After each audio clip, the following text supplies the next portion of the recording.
Thank you so much, Melanie. And thank you all for joining us this evening at this beautiful restaurant. Let's give a big hand to Plant Matter Kitchen. And, thank you for supporting this beautiful vegan restaurant. And I want to thank everyone who helped make this possible. Let's give a big hand to all of the local activists, Michael and Jason. I know there's a bunch of people involved to help organize this. Thank you so much, everyone, for working so hard. Also, I want to just mention here at the beginning, Madeline and I arrived here on Friday evening here in London and gave a lecture at Western there, and we gave a all-day workshop yesterday at the Living Center, which is also here in the London area, and going more deeply into veganism and the connections with spirituality and helping our culture to evolve and thriving as vegans and being more effective vegan advocates. And then yesterday last evening we were at the Glassroots restaurant, and now this is our final event here. How many of you have been to one of the events somewhere? Just so I have a feeling. So just a few of you, but most of you haven't. Okay. And how many of you, just so I have a feeling, have read already The World Peace Diet? So I have a feeling for that. So a few of you have, most of you haven't.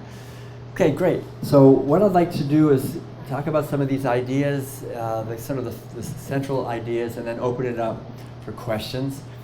So if you have any questions, it's a good chance to ask. And also, just to draw your attention to the paintings up here, if you have a chance, maybe now it's kind of hard to see them, but Madeline has about 24 in a folder here of original vegan paintings. She's a longtime vegan. Let's give a wave. This is Madeline, my wonderful spouse from Switzerland. And she's a visionary artist, and as a vegan loves to have spent many years traveling and seeing animals in the wild, and we've also been going to sanctuaries.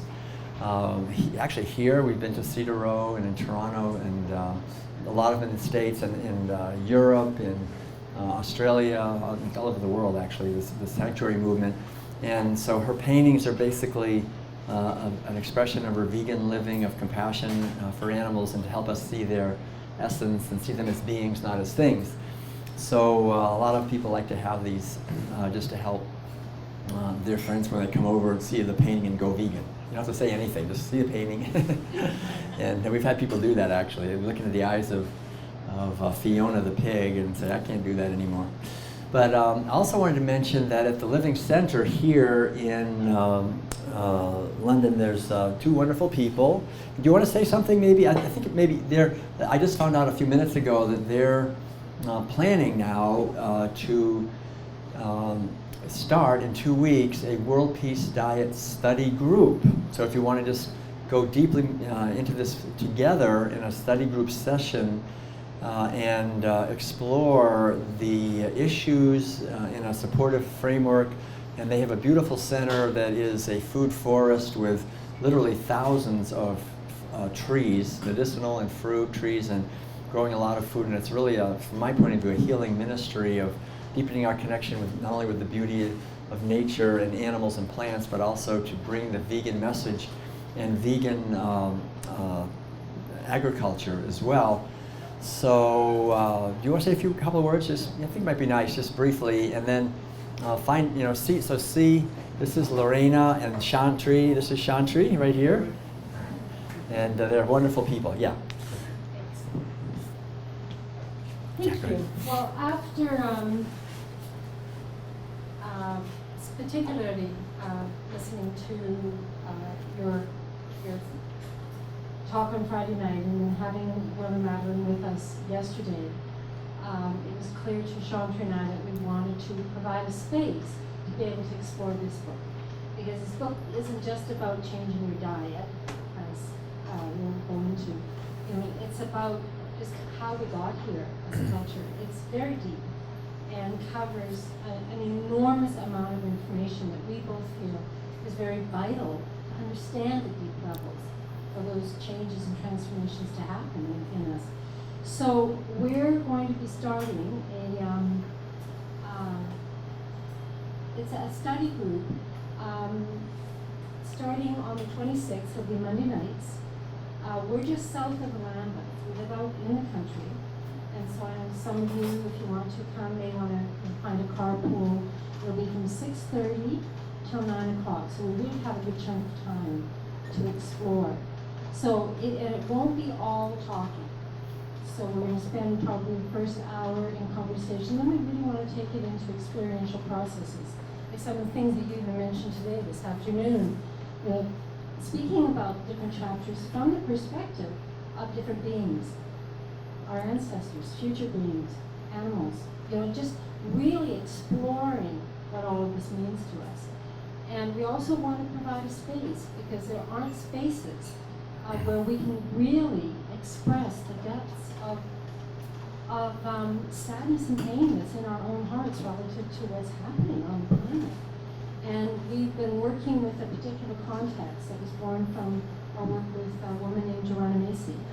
And it's brilliant, and it's beautiful, and so we want to include that in the process. So it's not going to be a time of simply talking, although that's really important. It's going to be a time of building community together and sharing hearts and deepening into what it means to be human and where we want to move to into the future that we're creating together, starting now. Wonderful. Cards. So Lorena has cards, Yeah, and we'll just put 'em right here. if you're interested, just grab a card and let them know that you're interested. And it's from my point of view, it's an amazing opportunity. We met Lorena and Chantry 5 years ago when we came through for just a few hours, and they really inspired us. Actually, Madeline and I have, when we didn't have a house at that point. We were living for 17 years on the road in an RV. And but a couple of years later, we did actually find a house in Northern California that appealed to us, and so we, after buying the house, we did a mini version of what they've been doing, a food forest that's vegan, veganic, and growing lots of food ourselves. And so they're a wonderful resource, I think, an amazingly valuable resource, and I highly recommend checking out the possibility of a World Peace Diet study group together and building vegan community. So and that's really kind of segues into what I want to talk about, which is community. The World Peace Diet essentially is a book that goes into the underlying, driving, spinning fury, really in a sense, at the core of our society, which is invisible, which is our meals that require us to imprison and feed and breed and mutilate and kill millions of animals every day to feed ourselves, and the devastating consequences of this that are not talked about. It's kind of a very strange, weird kind of thing in our society. We have this massive industrialized killing machine, but it's invisible. No one ever talks about it. It's kind of a taboo to even think about it, and yet it's the biggest thing we're doing. It's sort of that, in a way, it's like, I don't know if you've ever studied the phenomenon of dysfunctional families. Where there's maybe somebody, one of the parents, maybe maybe there's an alcoholic father or something, and the entire family is actually dealing with that. That's the main thing everybody has to deal with, but that's the one thing nobody ever talks about. It's just like, we don't talk about that, but we have to deal with it. And it's the same thing with animal agriculture. It is by far the biggest thing we're doing, the most devastating thing we're doing to the earth, to ourselves, to others, and yet we just pretend that it is of no consequence. And so this is what Carl Jung refers to as the shadow. It's an archetype, psychological archetype, which is essentially what we are, but which we deny being. We say, no, we're not that. And so what we end up doing essentially in that case is that we see ourselves as very good and kind and loving and caring people who like to have a good steak and like to have a cheeseburger and like to have bacon and cheese. And so we just know, though, that there are some very evil, hard-hearted, bad people over there, and we have to build a lot of weapons and have a military, and we have to be careful. And so what the shadow archetype does, essentially, is it represses our own awareness, and then we project that. And so that's just one aspect of this whole thing, but the basic idea is to understand that each one of us can awaken out of that cultural trance of eating animal foods, which has been essentially forced on us without our permission from the time we're little infants by rituals, meal rituals, that we participate in with people who have our best interests really at heart, our own parents, teachers, ministers, neighbors, friends, relatives, corporations. I don't know if they have our best interests at heart, actually. I think they have the bottom line at heart. But there's a lot of money, of course, that's created by people who are chronically sick. That's where the big money is, actually, in disease, in war, and environmental devastation. So the good news is that we can awaken out of that. That's really what veganism is. But the way we do it, really, is through community. Community is so important.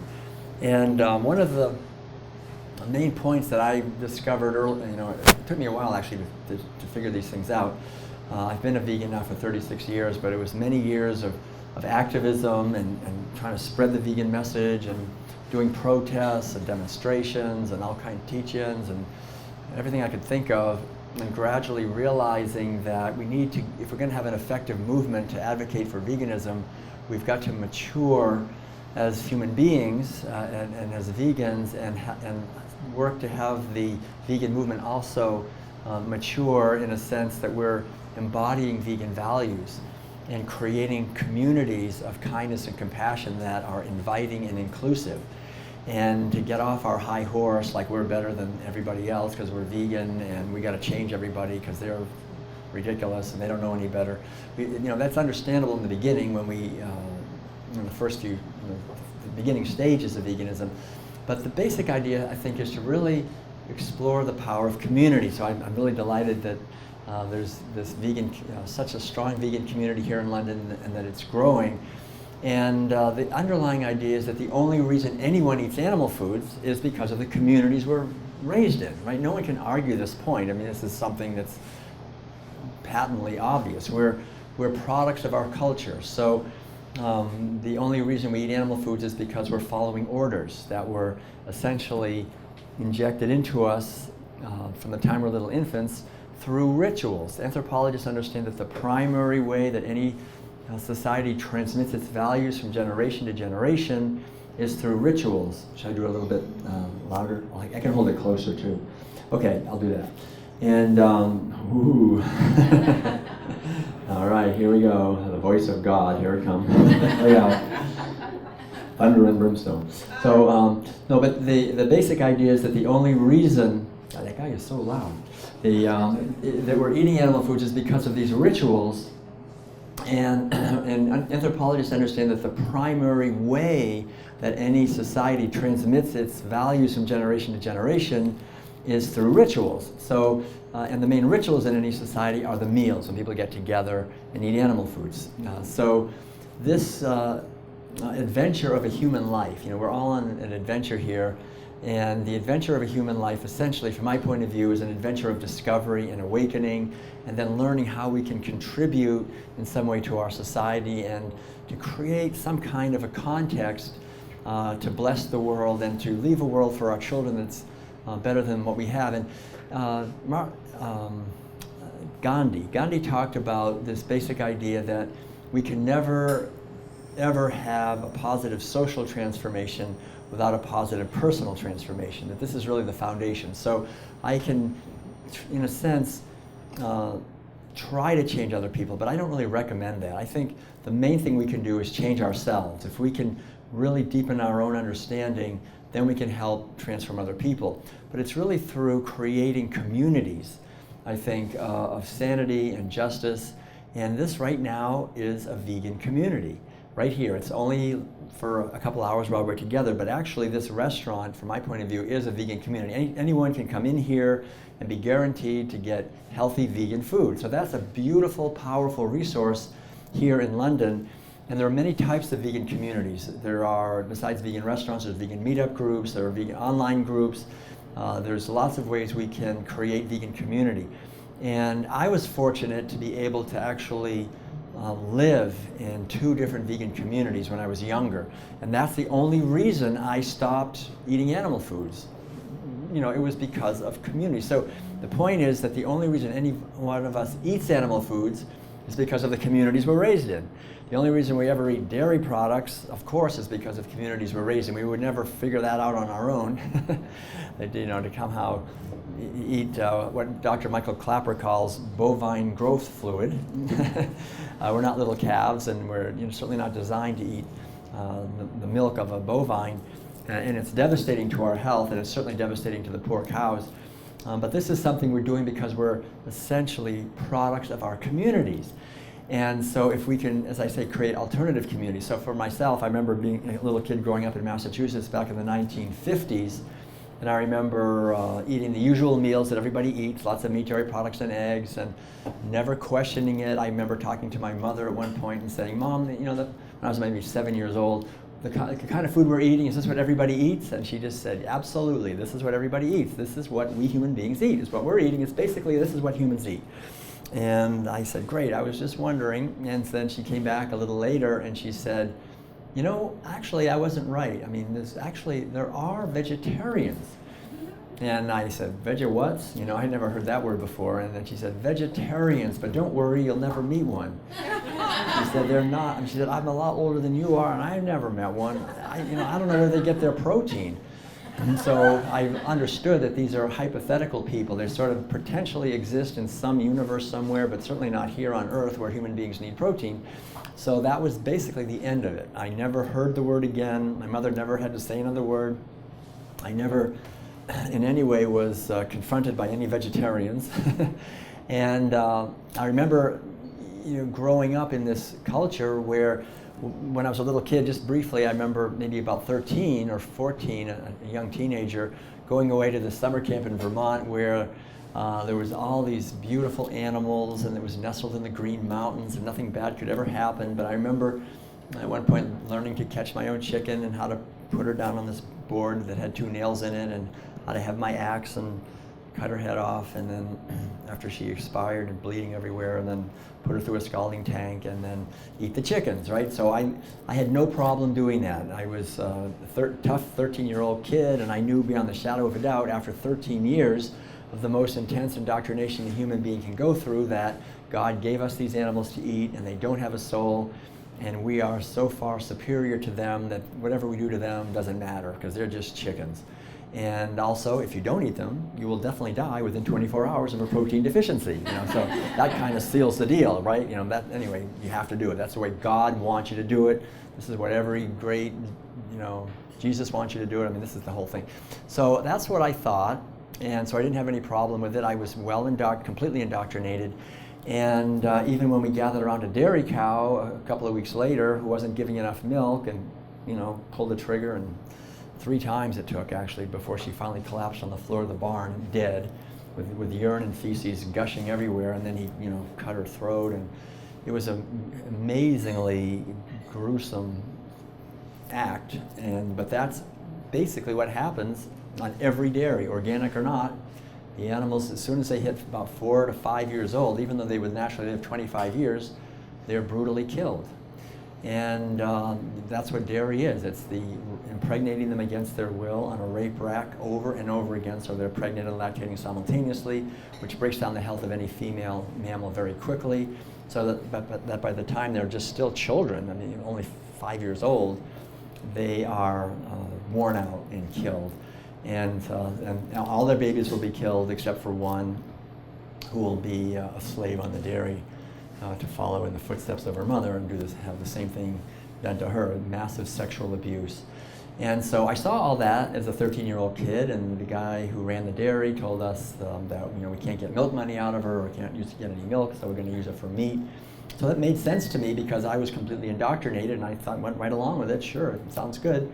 And we ate the meat, I remember, for quite a while because it's a lot of meat.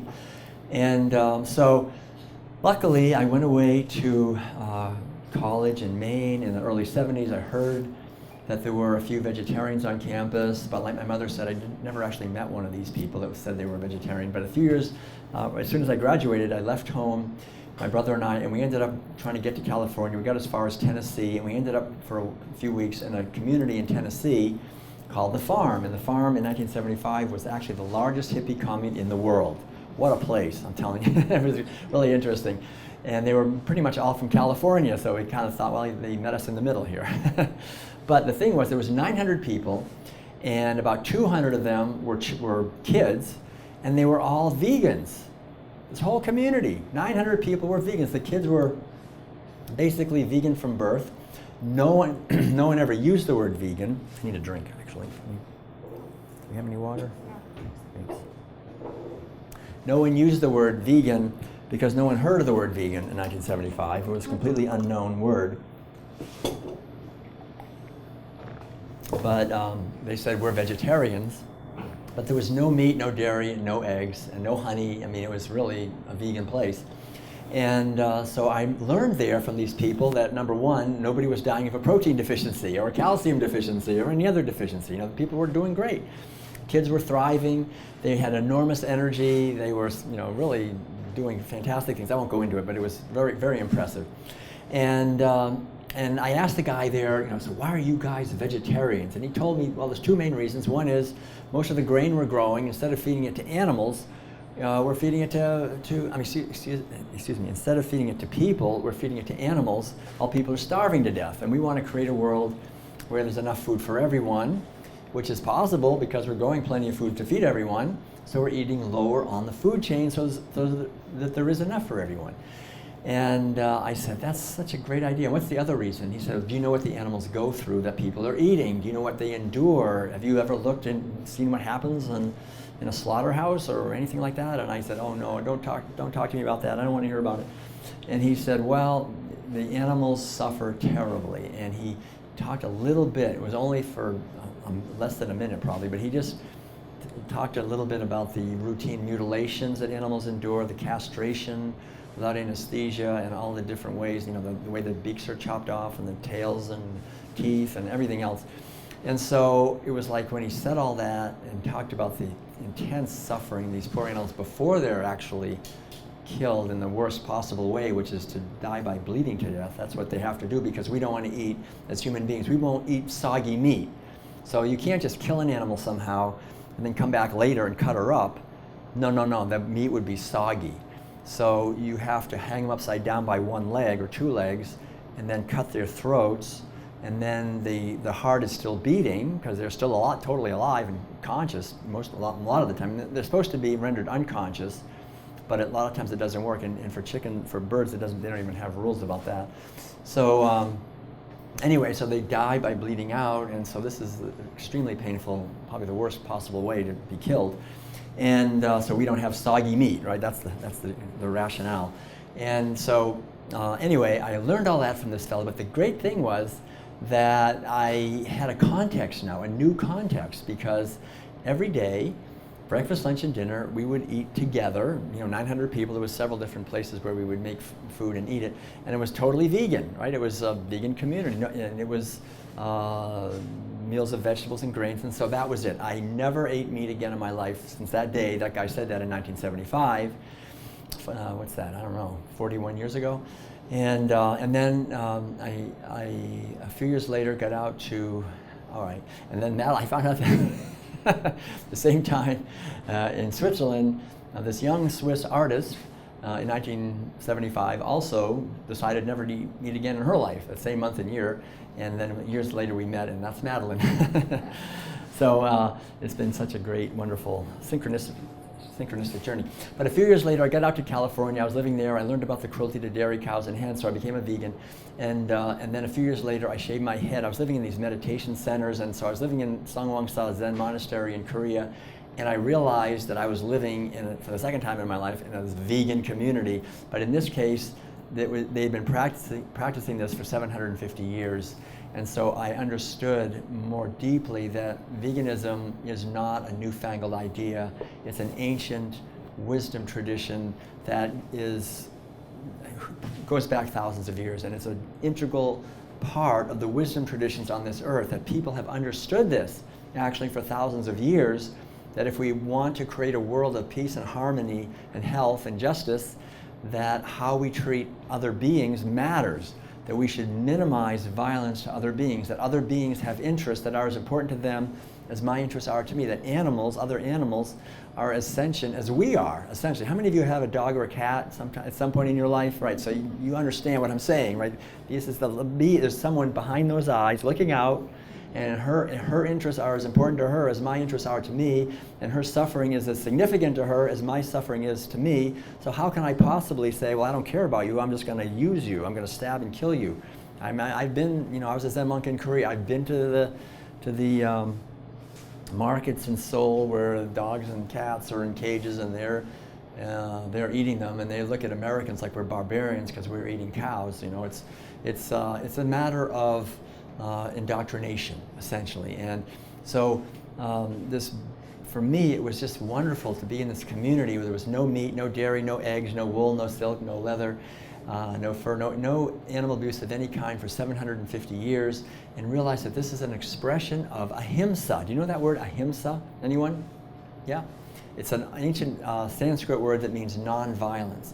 And the teaching is that as long as I harm others for my own benefit, I actually harm myself even more than I harm them, because I create for myself a consciousness of fear and violence and competition, and will create a society, essentially, a whole way of living, if everybody's doing this, of injustice and devastation.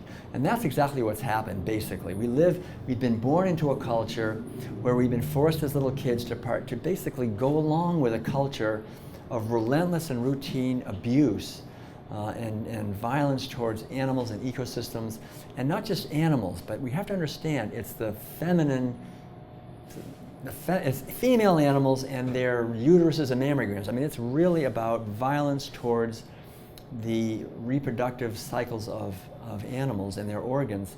That's what animal agriculture is at its core. So for us to participate in this and to feed these things to our children is essentially we're sowing seeds of sexual abuse on a massive scale, and then causing enormous suffering to mothers and babies. We're destroying the mother-child bond relentlessly and over and over again by the millions every day, and then we're eating that, right? We're not just causing it, then we actually eat that stuff. We eat the cheese and the flesh of these horribly abused, traumatized, devastated, miserable beings, and we've forced them into misery, we've stolen their purposes, we've violently ripped them out of the natural context of their lives where they live for millions of years, where they're attuned to each other, where they have complex social relationships that are significant to them, where they have purposes that they fulfill that are part of the larger intelligence of planet Earth. And because our intelligence is reduced, because we're all eating animal foods, we reduce their intelligence. We just cage them in these prisons where they can hardly turn around their entire lives, and cause them to go insane. I mean, cows and pigs and other animals are literally banging their heads and driven crazy. Chickens also, and turkeys.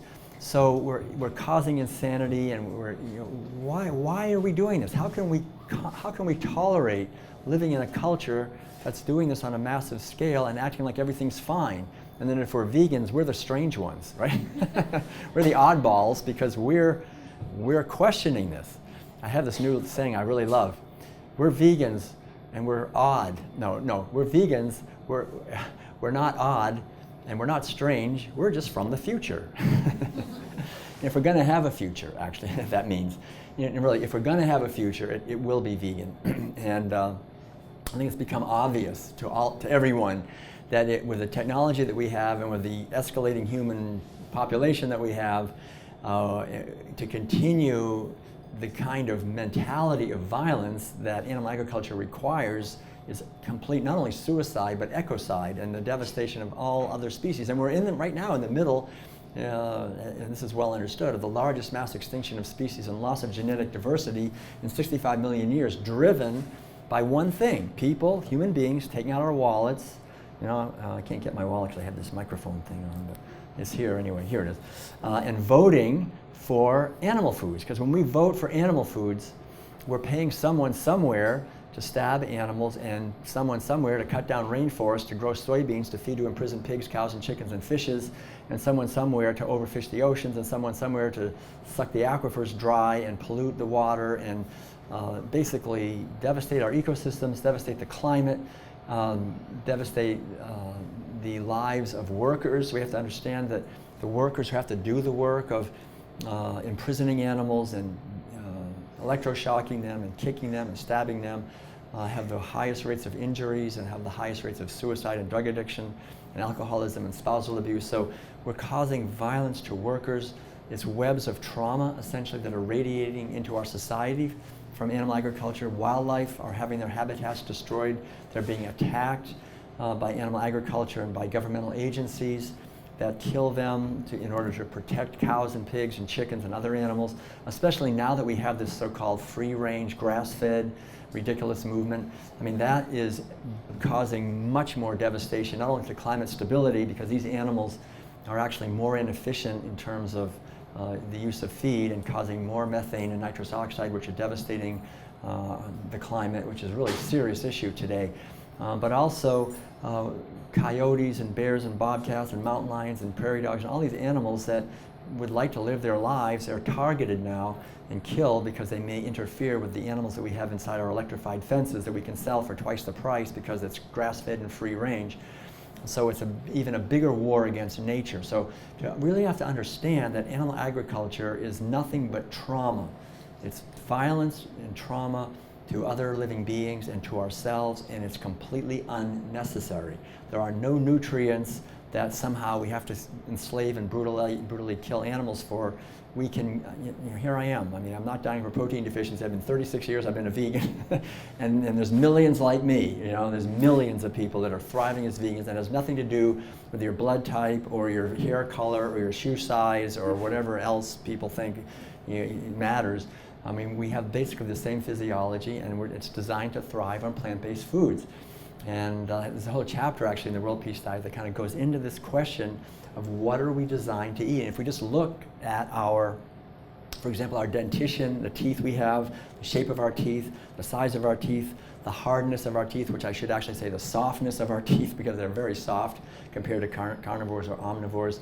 The jaw structure we have, going like that, to grind grain, and the ptyalin enzyme, which is the main enzyme in our saliva, it only does one thing, which is break down complex carbohydrates. We have a very long and convoluted intestinal tract, and we have a very weak hydrochloric acid. I mean, all these things make it obvious. We don't tolerate saturated fat and cholesterol well. We have no claws. We have no yearning. I mean, when was the last time you saw a little squirrel and just had the bloodlust and you wanted to just rip her apart? I mean, is that kind of a common human experience, you think? You see little children, acting that way? So it's obviously just utterly absurd to think we're designed to eat animal foods. And yet, if you completely brainwash people by forcing them to participate in the most powerful rituals possible, eating animals, eating animal flesh, eating horribly abused animals, that just shuts down our capacity to understand who we are and how we should be living on this earth, and we become, unfortunately, programmed by a violent society to participate and to actually support that violence and to feed it and to take out our wallets and pay for it and to propagate it. And so what veganism is essentially, it looks like saying no, and it is saying no. It's saying I'm no longer going to participate in meals of violence and rituals of violence and abuse that are devastating not only to my own physical body and mind and consciousness, but to my loved ones and to humanity and to future generations and to animals and to wildlife and to workers and to hungry people. I mean, every possible group of beings that we can think of is devastated by animal agriculture, maybe except for one, which would be a few tiny wealthy bankers and corporate executives that get rich off of disease and war. But even for them, I mean, they're not happy. It's devastating to us, and we're being exploited, essentially. Cows, for example, right now today are eating enormous amounts of fish.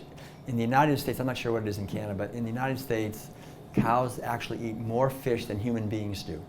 And I'm sure it's probably similar here, because scientists have figured out that if you enrich the feed of cows, they give more milk and they fatten up more quickly, so it's actually economically viable and advantageous to feed cows fish meal. And they don't, they just mix it in with the grass and the grain that the cows are eating. And so here are the cows, they're eating fish, right? Have you seen cows trying to catch fish? Anybody? Is this what they're naturally designed to eat? I don't think so. But they're eating fish over and over again, relentlessly. Fish, fish, fish. And not just fish, actually. If you really look at their feed, they're enriching their feed with pig, slaughterhouse waste from pigs and chickens and turkeys are eating up that too. They're eating meat, a lot of meat. And so are they designed to eat meat? Well, obviously they're not. They're not designed to eat meat, and it does make them very sick. I mean, cows and all these animals are eating other animals. I mean, these animals are not, these are basically vegetarian animals. They're not designed to eat meat, but their feed is enriched. And so they get very sick from this. They have E. coli, they get cancer, all this stuff. But that doesn't matter. I mean, we want to fatten them up as fast as possible. We'll use anything we can use. They're eating chicken litter. They're eating, I won't tell you what they're eating. So that's the goal is profit. The goal is to make more money. It's not to have healthy animals. And so these animals are eating fish and meat because they're being exploited. And we have to see essentially the same thing is happening to us if we're eating meat or fish or dairy products. We're doing it basically because we're being exploited as well. We will become part of that flood of reliably sick people who make the medical and pharmaceutical industry very wealthy. And it's unnecessary. I haven't been to a doctor in 40 years. It's so great to just actually, understand that we are designed as human beings to be healthy. We're not designed that when we get older we're going to have a heart problem or everybody thinks they're gonna, their memory's gonna fade. This is natural, and they get weak, and they get arthritis. I mean, that this is natural. This is part of getting old. It's ridiculous. I mean, we're not designed to be sick like this. When we eat toxins and we eat misery and violence, and we eat animal foods, which are basically saturated fat, cholesterol, animal protein, which is essentially hard for us to deal with.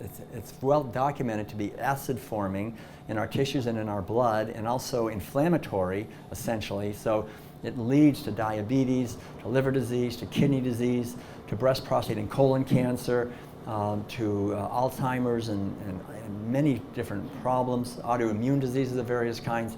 Dairy products are even worse. I mean, we're not little calves. Casein, the main protein in dairy, essentially, we do not have renin like little calves have to break down casein, so it just causes havoc on little kids when because we're getting dairy and all the whole litany of problems that kids have, like earaches and sore throats and runny noses and tonsillitis and appendicitis and acne and colic and type 1 diabetes. And these are all linked directly. It's a huge bonanza for these medical and pharmaceutical industries, and causes a lot of suffering to us as children, and that plants seeds of suffering for the rest of our lives. So it's very important for us, I think, to heal ourselves and to eat foods that are plant-based, that are organic, and I would say while we're at it, make them veganic as much as possible. These wonderful people have a beautiful example of veganic permaculture, and it's happening more and more. People are realizing we do not need to imprison animals in order to have healthy crops. We can use natural methods of building up the soil and fertility and growing plant-based foods without enslaving animals in any way. And we can have foods that are organic and veganic and plant-based, and also whole foods, so we're not eating chemical preservatives and colorings and all those things. And when we do that, I think it seems like a lot, but actually it's not that difficult. We just read some labels and move in that direction, and we'll find that we create a wonderful foundation in our own life for radiant health and happiness. And it's also a foundation for health for ecosystems and for future generations and for hungry people. We should really understand that genetically engineered foods are toxic and devastating, and chemicals and herbicides and fungicides and pesticides and chemical fertilizers are also devastating to birds and bees and fishes and butterflies, and all this stuff concentrates in the environment, and everything ends up in the flesh of animals and in the flesh of fish, and fish are being fed to cows and pigs, and so if we're eating dairy products, we're getting all these toxins concentrated, or fish, or any of these things. So the basic idea is to just do the best we can to bring our lives into alignment with our natural human values and wisdom of kindness and caring and respect for other living beings and for the ecosystem. This is the one Earth we have, and why not love her? How many of you love our planet? I hope everybody. Yay, Mother Earth. How many of you, have noticed that she's beautiful? Woohoo! And I think we should also notice that she's abundant, really abundant. We are discovering that we can grow enormous quantities of food in relatively small areas. We do not have to, the kind of agriculture we do, living in an RV, Madeline and I travel, massive monocropped fields of genetically engineered corn and soy and alfalfa. And I think the average person thinks, oh, that's food for people. It's not food for people. It's food for imprisoned animals you don't usually ever see. I mean, veganism is nothing but massive good news. The good news that we can heal ourselves, that we can transform our society in a positive way, that we can stop the underlying driving fury behind war and conflict and disease and environmental devastation, because animal agriculture is the driving force of the problems that we're having in the outer world. It's the driving force because it's so inefficient, of food shortages and hunger. We're growing enough food every year to feed at least 10 billion people. We have 7.5 billion. There's no reason people should be going hungry. But hunger is the primary cause of war and conflict, and that's caused by animal agriculture because it's so wasteful. And it's the driving force behind disease. It's a driving force behind all types of environmental devastation. And so these kinds of things are what's causing the conflicts in our world. But we have to understand, and what the World Peace Diet really is the only book that goes into this, is that not only is animal agriculture devastating the outer world, it's devastating the inner landscape of our consciousness, because when we're eating animal foods as little kids, we're not just eating toxic foods, we're eating toxic attitudes.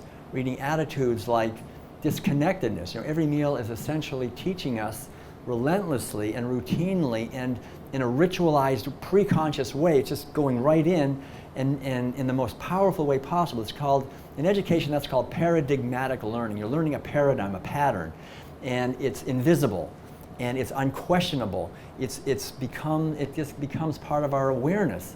And so we can't defend ourselves from it because it just goes in. The message, the hidden message in every meal is this: don't make connections.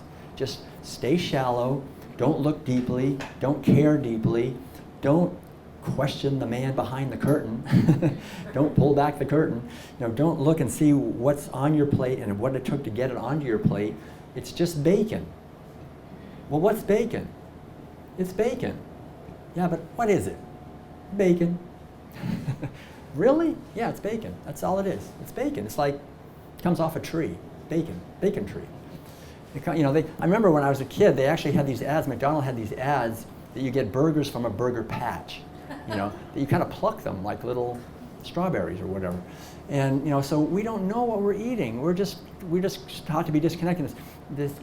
And this is actually very serious, because when you have a whole society of people who have been unfortunately ritually indoctrinated with a mentality of disconnectedness, you have a whole society of people who's not going to be very effective at dealing with the problems that we're creating. We're going to basically stay shallow, not look deeply, not confront the actual driving force behind things, because we've been taught over and over again never to do that. We've been taught over and over again to be essentially naive and just trust what the authorities tell us. Just eat what they tell you and don't question it.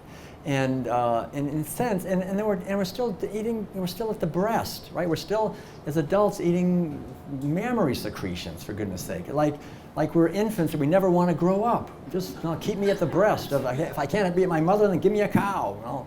I don't want to grow up. I want to have milk my whole life. So what veganism is saying, I'm going to grow up for once, for goodness sake. I'm going to wean myself from this poor cow that's looking at me with this quizzical look on her face, like, what the heck are you doing? Can't you get your own milk somewhere? Why are you stealing my milk? And get a life. That's the thing. It's like we just essentially follow these orders, and they're so absurd, and we just disconnect. And when we look deeply from the systems theory point of view and try to understand intelligence is the ability of any system or any organism to make connections that are relevant, to respond to feedback that is relevant. But if we're eating meat and dairy products from the time we're little kids, the basic message of every meal is don't make those connections. Don't respond to feedback. Just go blundering on doing what you're doing. And so that explains a lot. It explains how we can have intelligent people with PhDs and everything else never talking about this, recommending that we cut down the rainforest at 1 acre per second and destroy the lungs of the earth. There's the scientists coming out now saying, yeah, well, probably by the year 2030, 2040, maybe 2050, we'll be extinct. But enjoy it while you can. This is the mentality of our species eating animal foods. It's like that's the real devastation. Animal agriculture is devastating to the outer world, but the real damage is done to the inner world, where we shut down our intelligence and our empathy and our sensitivity and our ability to respect life, because every meal is teaching us don't respect life. Just eat it. We're right, we're strong, we dominate, we're the one, we are entitled. We are the superior dominant species. They are nothing. We just do what we want. We raise them how we want. And why do we do it? Because it tastes good. Oh, goodness gracious. Or because we don't even go that far. We just do it because we're following orders. We're just doing what we've been told. That's really the reason. That is the reason. We have rationalizations. We have justifications. But the basic idea is we're just following orders, and if someone questions it, you're not supposed to ever question that. The only people that ever question it are vegans. Vegans are so much trouble because we question what should never be questioned. And if we want to try to just wish those vegans would just shut up and not say anything and look the other way so we can enjoy our meal, right? Those pesky vegans, they're always causing trouble. Just showing up, they spoil the whole party. And they tell you, the first thing they do is they come and they say, I'm a vegan. Oh man, you just ruined everything, We're going to have fun, now you ruined it. We can't have any fun because you're looking at us like, what are you eating that for? Don't you know what that is? Get out of here, I hate vegans. That's what people think. So the idea is, to realize that as vegans, we actually are, in a way, the only force on this planet to help us actually have a future. Because if we continue, the perpetrators and the victims, the people who are eating animals and the animals themselves that are locked in a death dance of violence will never get out of it. The only ones who can help them get out of it are us, our vegans. Like the only reason, that's what I'm saying, the only reason I could ever question eating animal foods was because of those vegans, like at the farm. And in Songwangsa Zen Monastery in Korea, they had communities that were vegan. And I went in as a meat eater and I came out as a vegan because I had the living example of people, and I learned to understand it. They told me why. And they didn't shame me, they didn't blame me, they didn't say, oh, you jerk, you're not allowed here, you're eating meat, so get out. They welcomed me in and they showed me, this is how we make food. And I have to admit, back in 1975, being a vegan, which like at the farm, was quite an experience. For example, what we would do, we had wood stoves. We didn't even have anything else but wood stoves. So you'd have to cook soybeans for 12 hours on a wood stove, and then you'd put them in a bowl and eat them. That was like considered a meal. It's very primitive. But anyway, but then we got more sophisticated. We actually took those beans that we cooked for 12 hours, and we would mash them up and squeeze them in cheesecloth, and this white liquid would come out, and that was soy milk. Yum, yum, yum. Tasted terrible. But we would drink it because it's soy milk. Then we figured out how to add a little sugar and add a little vanilla and add a little some kind of thickener and then freeze it, and we had ice bean, the first vegan ice cream. It was terrible, but it was like, it's vegan, all right, we'll try it. Back then we didn't even call it vegan, we said it's vegetarian. Well, all right. So it's so great to see how much progress we've made, how we can be here and see these beautiful gourmet vegan meals that are available, how we can go to stores and there's all kinds of ice cream and cheese and burgers and everything that are available to us, and you can hardly tell a difference, right? The technology, the vegan technology is just taking off, and the vegan food itself is so incredibly delicious and far superior nutritionally that even on that level, I think a lot of people are going vegan just because the food tastes so much better, actually. Once our food, our senses become a little bit more refined, and they're not completely overloaded with MSG and salt and sugar, and we actually begin to taste food again. Vegan foods are amazingly good. I'm speaking from experience because Madeline is an amazing food preparer and also being at these beautiful vegan restaurants that we get to visit, like this one here, and see how celebratory it is. See, that's the thing I love about veganism. It is an incredibly effective critique of a corrupt, violent system. But so what? I mean, we can critique a violent system. The good thing about veganism is not only is it a critique, we have an alternative that's absolutely doable and absolutely available, and it will transform our lives and our society if we get behind it and actually engage in it and actually share this message and actually live this message. Because as I was saying, I'll just finish up this idea, animal agriculture devastates the inner landscape of our consciousness, and veganism heals the inner landscape of our consciousness. Because veganism, instead of cultivating disconnectedness, we're cultivating connectedness, right? That's why we're going vegan, because we're making the connections. And we're not just saying no. People, like I was saying, people think vegans are always saying no, this, I don't eat that, I won't eat that, I won't go to that zoo, and I won't go there, and I won't buy that, and I'm no, no, no, no, no. And they say, you're no fun, you're saying no to everything.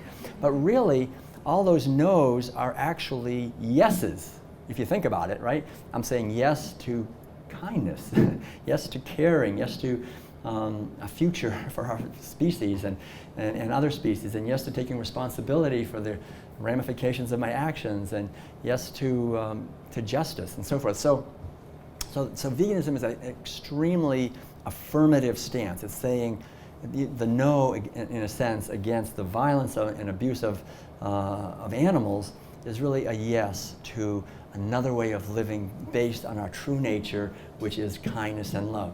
And so we understand that the mentality of animal agriculture, of disconnectedness, of the commodification of life, like every meal is essentially injecting us with this belief and this attitude that beings are things, right? We learn to see a being as a thing, to reduce a being to a thing. So veganism is coming home to our heart and looking with eyes that when we see a being, we see a being. It's nothing to be proud of. It's not being superior in any way. It's just coming home and healing that wound and seeing beings, seeing a cow when we see a cow, not seeing steak when we see a cow. And not saying I'm going to harvest a cow like a cow is just a tomato, for goodness sake. Really understanding these are beings who have lives and seeing them that way. And then it's also healing the mentality of privilege and elitism, because animal agriculture is based on privilege and elitism. It's driving that. It's the subtext of every meal is that certain beings are superior and others are inferior, and we can just dominate and exploit the inferior beings, and that's just fine because we're entitled. So again, what veganism is about is cultivating a sense of respect for others, even if they're different from us. We see beyond the surface to the being, and we respect the being. That's a practice we can engage in. People of other genders and other races and other abilities or whatever it is, orientations, to see the being and love and respect the being. And do the same thing with cows and pigs and chickens and animals and future generations and ecosystems, to see beyond just the material surface, shallow level to the being. And when we do that, we are feeding our wisdom and our compassion and feeding the maturity and awakening of our society. And then finally, the other big point that I've already touched on briefly, but I'll just say, is that veganism is about respecting the sacred feminine dimension of life, which I refer to in the World Peace Diet as Sophia. Sophia is the ancient Greek goddess of wisdom, but she's a living force, I think, inside all of us, women especially.